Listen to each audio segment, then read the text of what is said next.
नमस्कार दोस्तों, मैं पंकज गौर, सहायक आचार्य, राजकीय कन्या विद्यालय अजमेर। आज हमारे अध्ययन का जो विषय है वो प्रथम वर्ष से है सिंधु घाटी सभ्यता का धार्मिक विश्वास। और उसकी खोज से पहले तक यह माना जाता था कि भारत में सैंधव सभ्यता भारत में वैदिक सभ्यता ही सबसे प्राचीन सभ्यता है। लेकिन सैंधव सभ्यता के उत्खनन के बाद में ये पता चला कि वैदिक सभ्यता से बहुत पहले भारत में सभ्यता विकसित हो चुकी थी। और इस सभ्यता का नाम सिंधु सभ्यता इसलिए पड़ा क्योंकि प्रारंभिक चरण में इसकी खुदाई सिंधु नदी और उसके आसपास के नदियों के तट पर हुई, इसलिए इस नदी घाटी सभ्यता का नाम सैंधव सभ्यता रखा। लेकिन बाद में इसका नाम हड़प्पा कर दिया गया क्योंकि ये न केवल सैंधव तट पर बल्कि बहुत बड़े विस्तृत भूभाग में सरस्वती नदी के तट पर और गंगा नदी के तट पर भी इस सभ्यता के कुछ अवशेष मिले, जिसके आधार पर प्रथम उत्खनित स्थल के आधार पर इसका नाम हड़प्पा सभ्यता रखते हैं। अब हम अपने विषय पे आते हैं और बात करते हैं सिंधु सभ्यता के धर्म की। तो सिंधु सभ्यता के धर्म की जानकारी हमें वहाँ से प्राप्त मूर्तियों, मोहरों, ताबीज़ों आदि के आधार पर होती है। इसके आधार पर ही विद्वानों ने सैंधव धर्म का निर्धारण किया है। लेकिन जब तक हम सिंधु सभ्यता की लिपि को पढ़ नहीं लेते तब तक उनके धार्मिक विश्वासों के बारे में हम निश्चित रूप से कुछ नहीं कह सकते। लेकिन उत्खनित सामग्री के आधार पर हमें ये मालूम चल जाता है कि सैंधव धर्म एक सुदीर्घ परंपरा का परिणाम था। उस धर्म में एक परिपक्वता थी और वो परिपक्वता एक लंबे समय तक जीवित परंपरा के पश्चात में ही किसी धर्म में इतनी परिपक्वता आ सकती है।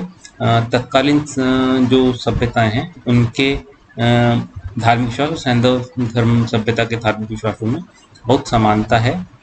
लेकिन अगर हम सिंधु सभ्यता के धार्मिक विश्वासों को देखें तो वो सबसे ज़्यादा हिंदू धर्म के नज़दीक पाया जाता है। इस बात को जॉन मार्शल महोदय ने भी बताया है कि सैंधव सभ्यता यदि किसी सभ्यता के धर्म के सर्वाधिक नज़दीक है तो वो हिंदू धर्म है।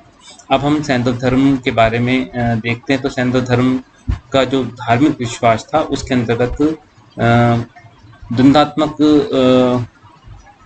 शक्ति या सृजनात्मक शक्ति का उन लोगों ने बात की है। तो वहाँ के जो प्रमुख धार्मिक विश्वास है उसमें परम देव है, परम नारी है, पशु पूजा है, वृक्ष पूजा है, जनन शक्ति की पूजा है, प्रतीक पूजा है और अन्य धार्मिक विश्वास हमको उसमें देखने को मिलते हैं।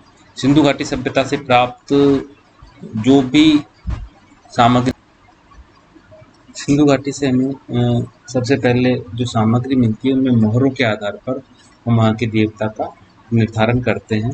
तो ये सिंधु घाटी सभ्यता की आप जो सामने मोहर देख रहे हैं ये मोहर मोहनजोदड़ो से प्राप्त हुई है।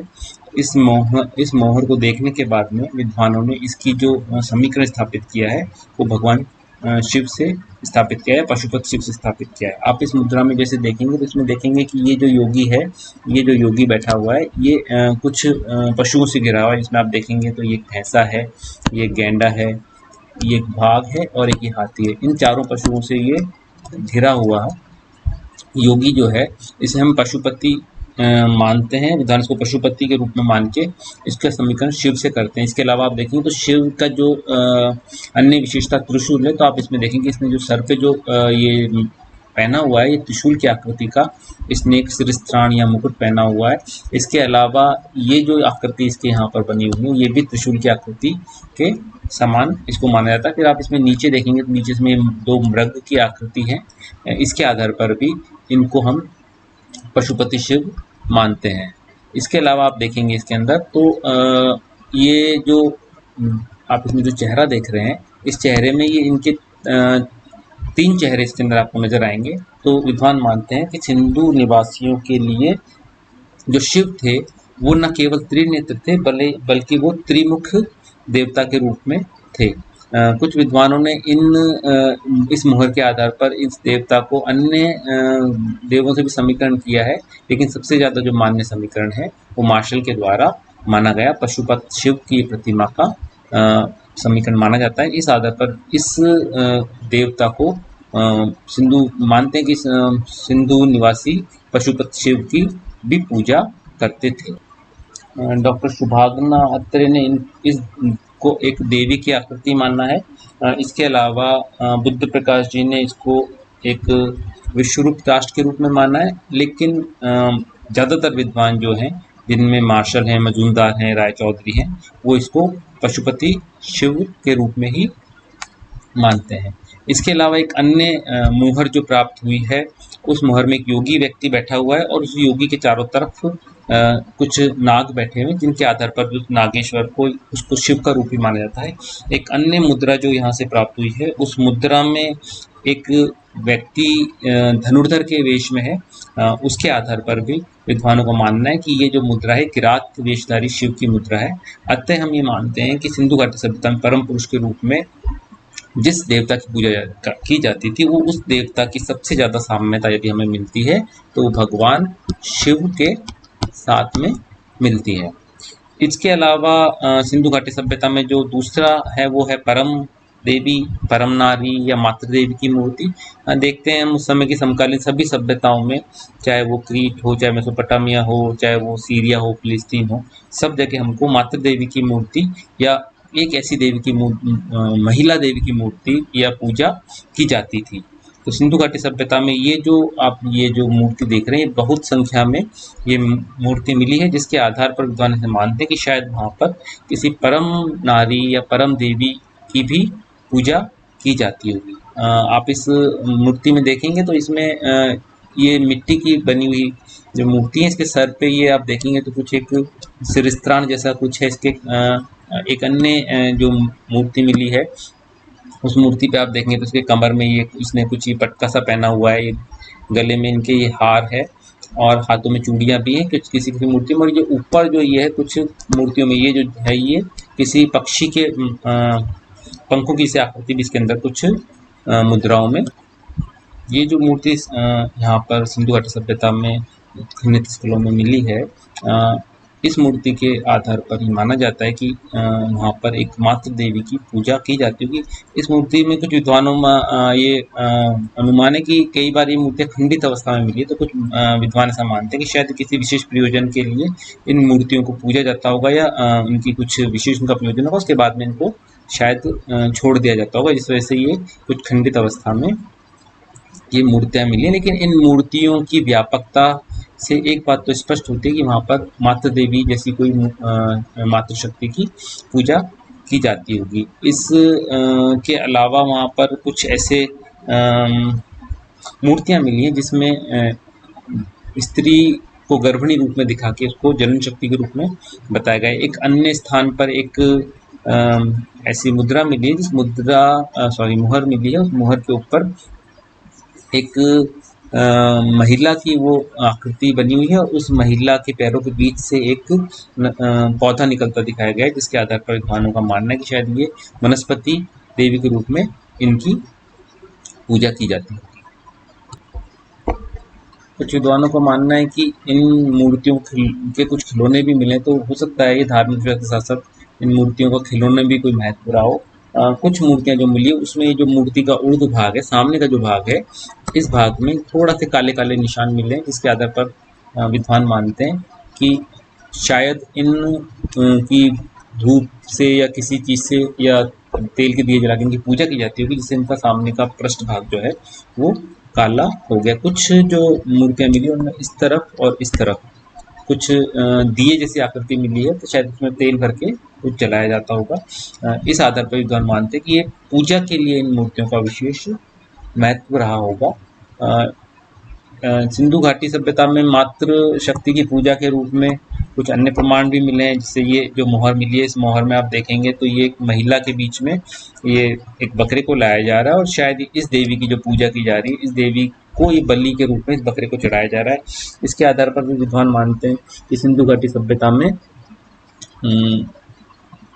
महिला की या मातृ देवी की पूजा होती होगी। तो मातृ देवी सिंधु घाटी में न केवल मानव की पूज्य देवी है, बल्कि ये एक पशु देवी के रूप में भी एक मूर्ति मिली है मातृ देवी की, जिसके सर के ऊपर कुछ पंख जैसे हैं, तो उसको शायद विद्वान मानते हैं कि वो कोई बतख उसके ऊपर बनाई हुई है और वो पशु जगत की या पक्षी जगत की वो कोई देवी के रूप में उनको पूजा जाता होगा।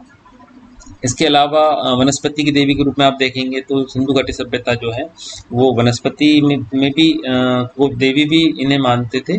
और आप इस मोहर में देखेंगे तो इस मोहर में ये स्त्री बनी है, इसके सर पे ये पेड़ कुछ पत्तियां दिखाई गई, जिसके आधार पर विद्वान मानते हैं कि ये वनस्पति की देवी। और ये देखिए आप इसके पास में पशु पक्षी और इस हाथ में इनके एक सांप भी है, जिसके आधार पर विद्वान मानते हैं कि ये शायद पशुओं की और वनस्पति दोनों की किसी देवी का मोहर है। इस अगली मोहर में आप देखेंगे तो ये दो जानवरों के बीच में एक स्त्री खड़ी हुई, ये भी कोई पशु देवी के रूप में शायद इस मोहर में चित्रित करने का उन्होंने प्रयास किया। इन सारे उदाहरणों से आपको ये समझ में आएगा कि सिंधु घाटी सभ्यता में देवी एक युग्म शक्ति के रूप में थी। जिस तरह से परम पुरुष महत्वपूर्ण है, उसी तरह से वहाँ की जो धार्मिक परंपरा है उसमें एक मातृ देवी या स्त्री शक्ति का भी विशेष महत्व है।